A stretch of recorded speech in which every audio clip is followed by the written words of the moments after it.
We just derived the parabola with vertex at the origin, y equals x squared over 4p. But if you move that vertex around, and I'm going to use letters h and k, which are kind of traditional.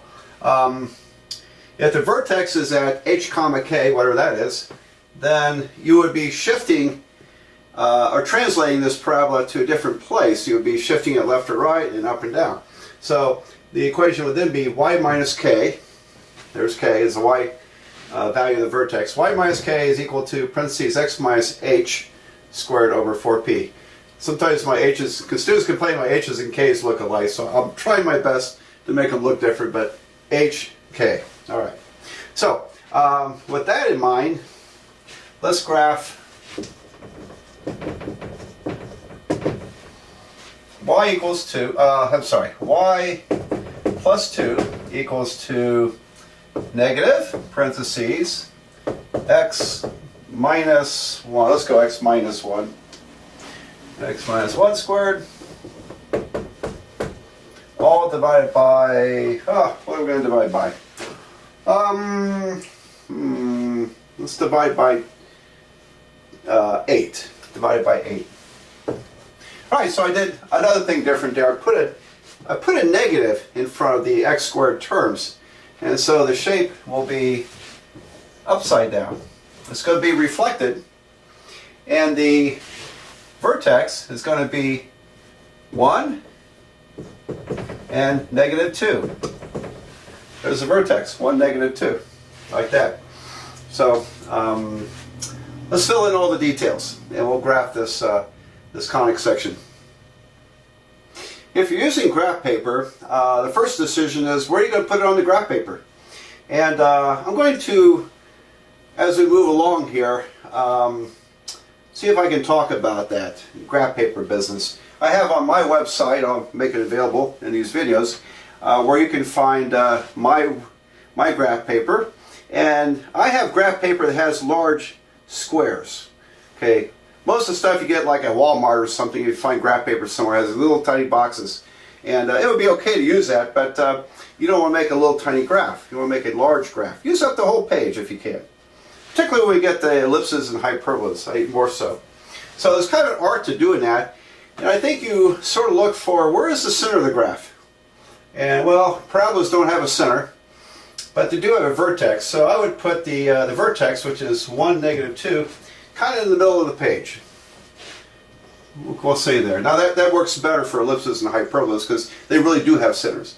Parabola just has a vertex. So we could have moved it up a bit because this one is pointed down. All right, so here is 1 minus 2. Okay, now then, the 8 equals to 4p, because remember the denominator, as long as this is 1 or minus 1 up here, the denominator is 4 times the focal length, 4p. So p equals to 2, which means that because it's curved downward, the focus is always inside the parabola. In this case, because it goes downward, the focus is going to be 2 units down. It's going to be down here. And the latus rectum has a length of 8 also. 4 times p is the latus rectum. So having a length of 8 means if I go from the focal point right 4 units, I'm over here. Now if I go left 4 units, 1, 2, 3, 4, I'm over here. So my parabola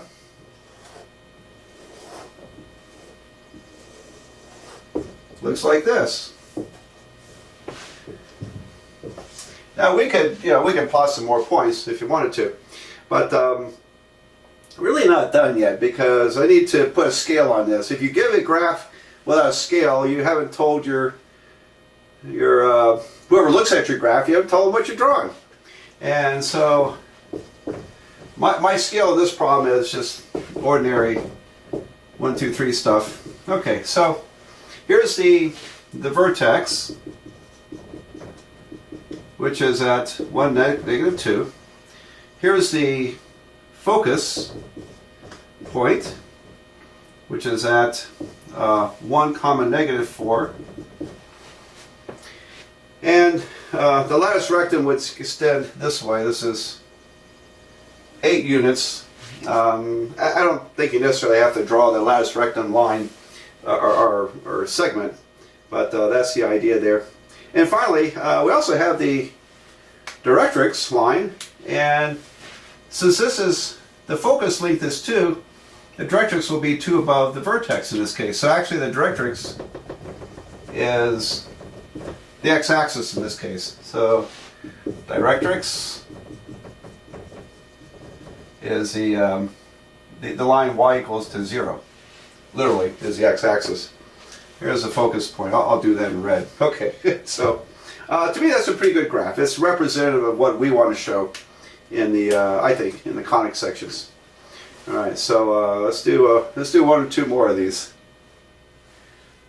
Let's look at this one, and it's going to require a little bit of algebra to figure it out. Graph y squared minus 4y minus 2x plus 6 equals 0.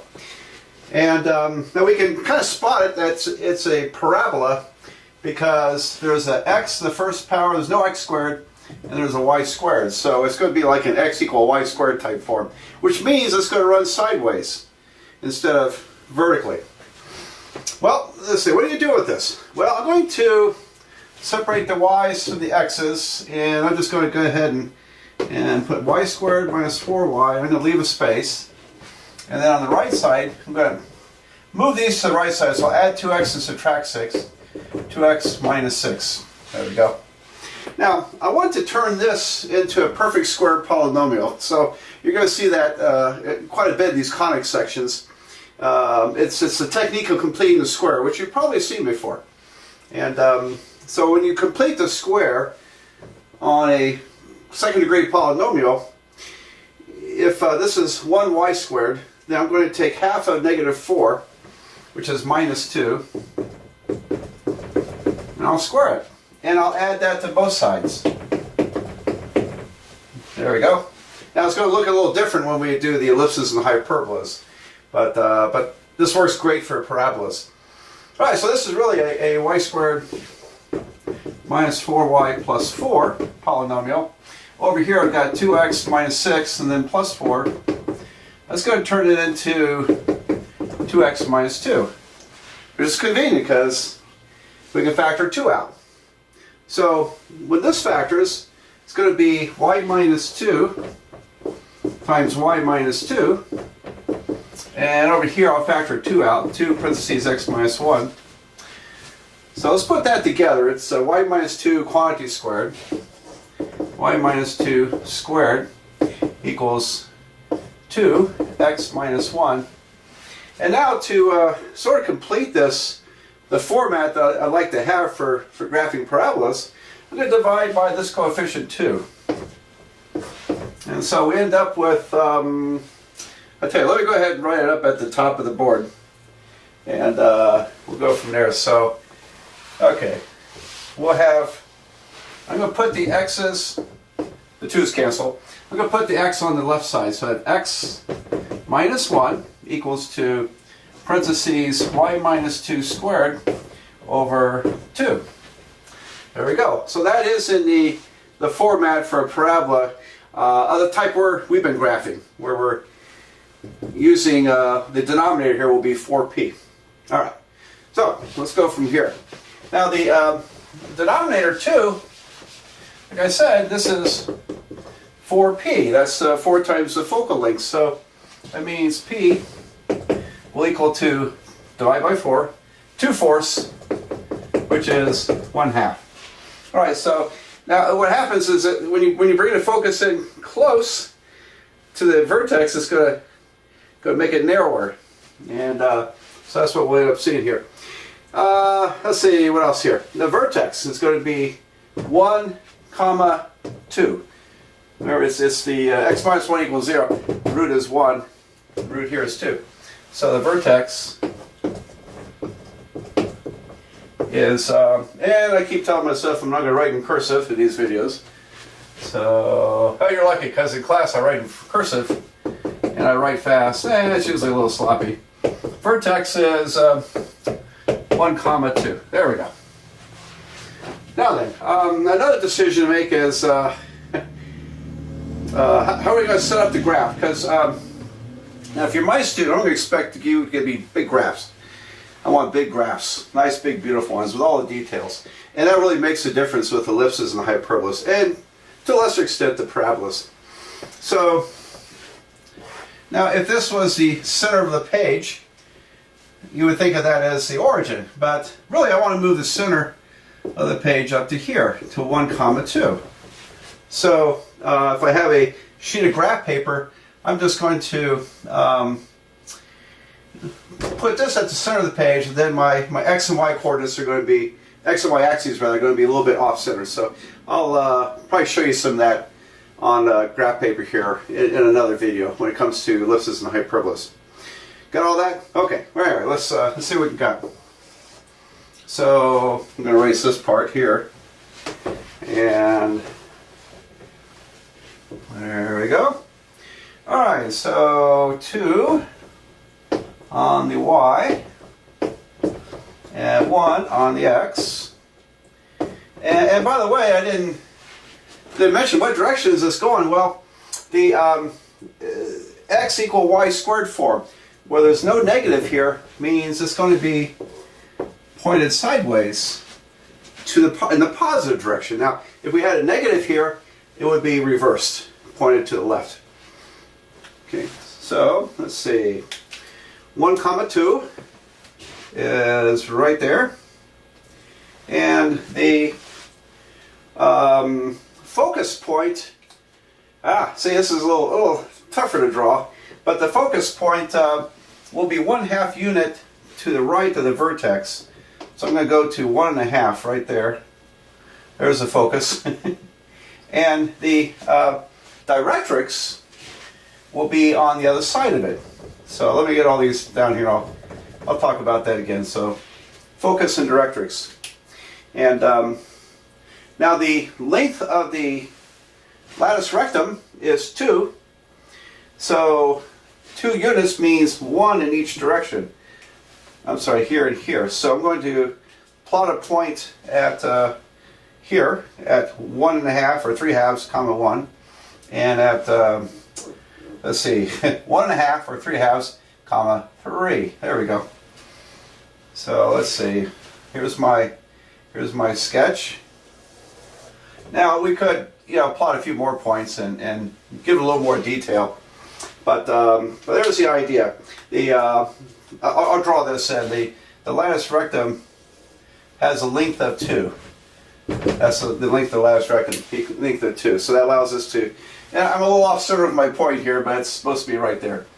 Okay, so let's do a label here. Vertex is 1, 2. That's the vertex. And yeah, it's obvious it's the vertex. I don't think we necessarily have to write that word in there, so I'll leave that off. And the focus is 1.5, so this would be 3/2, comma 2 is the focus.